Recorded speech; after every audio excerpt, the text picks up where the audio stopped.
They told me with genuine sincerity that my 36 years of nursing experience might actually be working against me. I want you to sit with that sentence for a moment because I've been sitting with it for 2 years and I still find it remarkable. 36 years working against me in a hospital. And I want to tell you what the employment tribunal judge said on the second morning of the hearing. 3 words delivered before anyone had finished their coffee that caused the Trust's legal team to request an adjournment that lasted considerably longer than the scheduled 15 minutes. I will get there. But first, allow me to walk you through the events that made that moment necessary, because the comedy of this story only works if you understand the full depth of how spectacularly they managed to document their own wrongdoing. My name is Gerald. I am 59 years old. I spent 36 years as a senior charge nurse on a medical assessment ward in a large NHS trust in the East Midlands. I managed rotas, trained junior staff, navigated 17 separate reorganisations, 4 chief executives, and 1 period of care quality inspection that I will simply describe as character building. I had, in 36 years, received 2 formal complaints, both investigated, both found unsubstantiated, and approximately 1 commendation per year, many of which I still have in a folder my wife calls the ego shelf. She is not wrong, but they are documented. The HR department decided in the autumn of my 36th year to restructure the ward management team. The restructuring was framed as a modernisation exercise, a realignment of leadership with contemporary clinical priorities, which is the kind of language that means whatever you need it to mean at any given moment. There would be a competitive interview process. All existing charge nurses would be required to reapply for their roles under new job descriptions. This is legal. Structurally irritating, but legal. I put on my best shirt and prepared my answers and went to the interview with the confidence of a man who has been doing the job for 36 years and once managed a norovirus outbreak, a junior doctor strike, and a boiler failure in the same week. The interview panel consisted of 3 people. The ward matron, whom I'd worked alongside for 9 years, a clinical governance lead named Andrea, and an HR business partner named Clifford, who was 31 years old and had, as far as I could establish, never set foot on a clinical ward in a professional capacity. Clifford asked most of the questions. This should have told me something. The interview lasted 42 minutes. I thought it went well. In retrospect, I was confusing competence with safety, which is an easy mistake to make when you have spent 36 years in a profession where those 2 things are supposed to be the same. The letter arrived 11 days later. I had not been appointed to the restructured role, the successful candidate. And I only know this because the ward is not a large place and information has a way of travelling in wards the way it travels nowhere else. I was 29 years old, had 4 years of post-qualification experience and had not previously managed a team of more than 6 people. My team had 14. The letter from Clifford's department described the decision as reflecting the panel's assessment of future-focused leadership capabilities and the need for the team to develop in new directions. Future-focused. New directions. Now, I want to stop here and introduce you to the particular flavour of absurdity that defines this story, because I think it deserves its own moment. I am a charge nurse on a medical assessment ward. The job involves keeping people alive in chaotic conditions using experience, judgment, and the specific unflappable quality that only comes from having done difficult things many times. It is not a job that rewards future-focused new directions particularly. It rewards the person who has already handled the thing that is currently happening. I am aware that my perspective on this may be considered biased, given that I am the 58-year-old who did not get the job. But I want you to consider, what future exactly did they think the ward was being directed toward? Because the patients kept arriving at the same rate. The complexity did not decrease, the paperwork, if anything, increased. I contacted ACAS within a fortnight. I went through the early conciliation process, which produced precisely nothing except a letter confirming that early conciliation had not resolved the matter, which is the document you need to proceed to the employment tribunal. I was also, it should be noted, still going to work every day during this period, which required a specific quality of professional composure that I would like at some point to add to my CV. My solicitor was a woman named Patricia. She was 54 years old and had the specific energy of someone who has been taking age discrimination cases for 15 years and has developed a finely calibrated contempt for the word restructuring. She read my file, the interview feedback, the letter, the job descriptions for the new role, and said they have been quite helpful. She meant this as a criticism of the trust. It was also accurate. The interview feedback form, which I'd obtained through a subject access request, contained Clifford's handwritten notes. These notes describe my answers as thorough and detailed, but noted, and I'm quoting precisely, that my approach reflected a more traditional model CEIV ward management, and that the panel were looking for someone able to champion a digital-first patient journey. He had also written in the margin the word experienced with a question mark after it. The question mark was doing a great deal of work. Experienced, question mark. Patricia filed the claim in February. Age discrimination under Section 13 of the Equality Act 2010, an indirect age discrimination, the argument being that the criteria applied in the restructure disproportionately disadvantaged older workers. She also included a claim for unfair dismissal. The Trust's response was defensive and comprehensive and contained 47 pages of documentation about the restructuring process, all of which had, in Patricia's words, the slightly too organised quality of paperwork prepared retrospectively. She has an eye for that. Now here is the midpoint, and here is where it gets worse before it gets better. In April, the Trust filed additional evidence. They had obtained, through their own data subject access process, messages from a staff WhatsApp group that I had participated in during the restructuring period.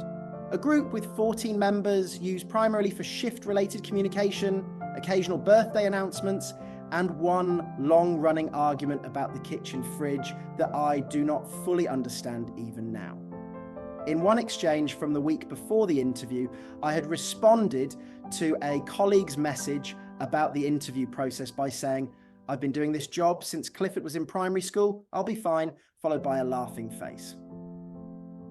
The Trust argued this message demonstrated a dismissive attitude toward the restructuring process and called into question my commitment to the Trust's modernisation agenda. They were using a WhatsApp message with a laughing face as evidence of professional unsuitability. I found this either very funny or very terrible, and to this day have not fully decided which. Patricia told me with a steadiness I found enormously comforting that the Trust had made a tactical error, that the WhatsApp message, rather than undermining my case, actually illustrated the casual and pervasive nature of age-related commentary in the workplace. That the fact I could joke about my age in this way reflected an environment in which my age was a known and discussed variable, which was directly relevant to the discrimination claim. I said that I had meant it as a joke. She said, "I know. That is why it helps us." The hearing was a Wednesday in September. I wore the same shirt I'd worn to the interview, partly for reasons of superstition and partly because it is a good shirt. The tribunal building in Nottingham smelled of carpet tiles and the specific institutional anxiety of a place where a significant number of people are having the worst professional day of their lives. I had my ego shelf folder in my bag. Patricia had told me to bring it. She said, "You never know." The first morning went as expected. The Trust barrister presented the restructuring case with the fluency of someone who has done this many times in identical buildings about identical processes. Clifford gave evidence and was polite and professional and used the phrase future-focused leadership 4 times. I counted. Patricia cross-examined him and established through careful questioning that the successful candidate had no specific digital qualification that I lacked, that no digital training had been offered to existing candidates as part of the restructuring, and that the assessment criteria had not been published in advance of the interview. Then came the second morning. The employment judge's name was Howard. He was 63 years old. I noticed this and found it either relevant or irrelevant, depending on which side of the case you were sitting on. Howard had reviewed the overnight submissions.